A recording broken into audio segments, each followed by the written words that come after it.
Aries, hi! Welcome to Mr. Queen PH. At ito ang inyong monthly reading for June 2025. This is a general reading. Just take what resonates. Watch your Sun, Moon, Rising, Venus para sa iba pang mensahe. And if you're interested in private readings, meron tayong link sa description at sa pinned comment. Paki-check nyo lang information kung paano mag-book for a private reading. And please subscribe to our channel to show your support. Like, share this video at comment na rin kayo kung kayo ay naka-resonate. Okay, so let's see Aries. Ano na yung energies coming in sa inyo ngayong June 2025. You have trines, sextile. So, merong pagtutulungan dito. May assistance. So, it's either ikaw yung mabibigyan ng assistance, ng tulong, or ikaw yung magbibigay ng tulong or assistance sa ibang tao. Also have energy ng Cancer. This is about immersion, taking care of yourself, protection. And then Taurus. Okay. So, Aries, you are going to take care of yourself. Oo. Sabihin, bakit take care of yourself? Kasi hindi naman lahat, nagiging priority nila yung sarili nila. 'Di ba? There are times na inuuna nila yung ibang tao. Let's say they have, meron na silang mga iba't ibang responsibilities, 'di ba? So this time naman, magfo-focus ka sa sarili mo.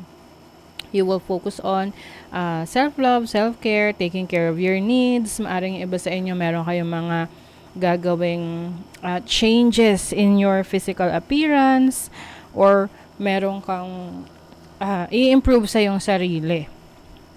Let's say mag-start ka ng bagong skincare, or may papaayos ka sa hair mo, and also your finances, kasi Taurus also deals with finances. So maaring mas gagawin mong stable yung iyong income sa tulong na rin ng ibang tao, no? Maaring you will collaborating and working with others to make things happen para sa iyo. And I think ang mga tutulong sa'yo, mga mahal mo sa buhay, family members. Let's see what else. The Two of Wands. This is a decision that you have to make. Or may mga options available sa'yo ngayon, and hindi ka makapili kung ano ang pipiliin mo. You have the Champion of Cups. This is about your passion or what you love doing. Maaring meron kang hobby, no? Libangan na yung iba pwedeng i-let go mo yung libangan na yon to do something else. Para pwede kasi, 'di ba, yung mga karamihan sa atin, yung libangan natin is for our personal fulfillment. Kaya lang maaring may mga iba kang priorities ngayon. Para may iba kang priorities ngayon na kailangan mo munang unahin kesa yung ibang pinagkakaabalahan mo. But you are going to be very busy. Marami kang pagsasabay-sabayin magawin ngayong June. Parang meron kang hinahabol. Hinahabol na deadline, hinahabol na project or goal ngayong June. So, kind of busy. I think mas mapapadali sa'yo yan kung hihingi ka talaga ng tulong. There's nothing wrong in asking for help, no? Kasi minsan akala natin kaya natin talaga. But may mga panahon talaga na kailangan natin ng tulong ng iba. Okay? Para magawa natin or ma-resolve natin yung kailangan nating maayos. You also have energy ng Judgment, which is about reinvention ng sarili mo, no? I think you are letting go of the old habits, yung mga habits na alam mong hindi na nakakatulong sa'yo, or maaring na-realize mo na meron kang kailangan gawing pagbabago. Let's say yung iba sa inyo, yung inyong bisyo, kung meron kayong bisyo na hindi na siya helpful sa inyo or hindi nakakabuti sa kalusugan nyo, sa finances nyo. So, iiwasan nyo na yan, i-let go nyo na yan. You will live healthier, you will have a healthier lifestyle. You have the Tower. I feel like, meron kasing, maaaring may event na na mangyayari para ma-realize mo yon. Let's say, for example, sa health mo,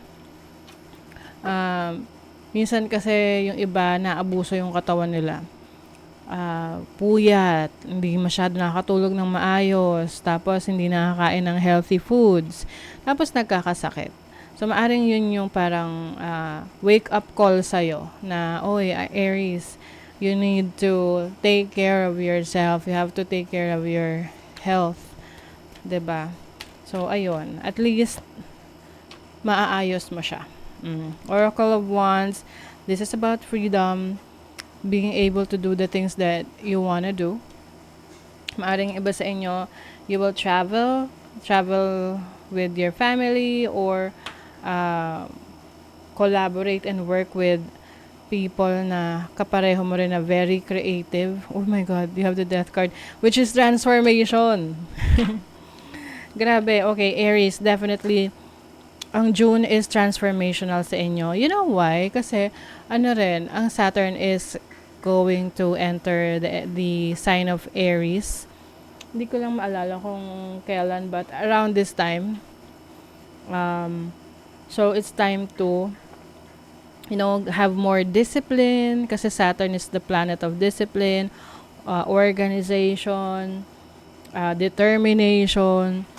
So, may nagbabago. Maaaring may magbabago sa iyong sarili, pananaw mo sa buhay, yung pamamaraan mo on how you do things, no? Kung dati medyo tinatamad ka, so ngayon mas didisiplinahin mo yung sarili mo na mas maging productive. 'Di ba? Discipline, ayan, no? You are going to work smart.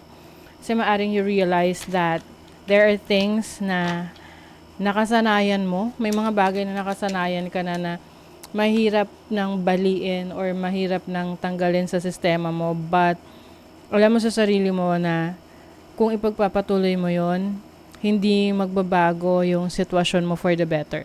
So, you realize na what you need to do. We will collaborate talaga o work with others or magiging parte ka ng isang organization, ng isang grupo, ng isang community na merong parehong interes. Nako. Yung iba sa inyo maaring merong kailangang iwanan na sitwasyon or parang i-let go dahil maaring ito ay hindi magandang impluwensya sa'yo or this can be a toxic situation, toxic relationship that you need to let go of. Dahil you feel like it's not helping you. Hindi na nakakatulong. Mahirap nga naman talaga kung ang mga kasama mo or sitwasyon na meron ka hindi nakakatulong para sa goals mo or sa pagpapaunlad ng sarili mo. Dealings or relationship with a man with dark complexion or hair, so maaring ito yung person mo or someone that is helping you or collaborating with you. You should accept valid criticism. So, pwedeng merong person na magkikriticize sa'yo or may sasabihin na parang pupunahin ka sa ginagawa mo na pakinggan mo rin, no? Kung valid yung kanyang pagpuna. Kasi minsan, in denial tayo sa mga bagay na kailangan nating baguhin sa ating sarili. So, maaring ipaparealize niya yan sa'yo. Fear, worries, or tense situation. I think that's part of yung transition na yan, no, na pagdadaanan mo.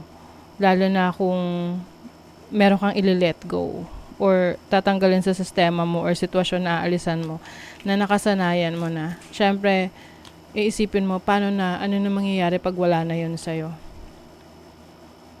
Someone is behaving stupidly. Increase your efforts if you want to achieve your goals. So, kailangan mo talaga mag-effort para ma-achieve mo yung goals mo. So, itong person na parang hindi masyado nag-iisip sa kanyang mga ginagawa. This can be someone na related sa'yo, or ito yung nagbo-block sa'yo, or parang naglilimita sa'yo from achieving your goal. So, maaring yan yung ile-let go mo sa iyong life. Oneness is the way. How can you show more compassion and acceptance towards those who don't understand? Ayan. So, minsan kasi may mga taong hindi nakakaintindi sa atin, no? So, hayaan mo sila kung hindi ka nila naiintindihan.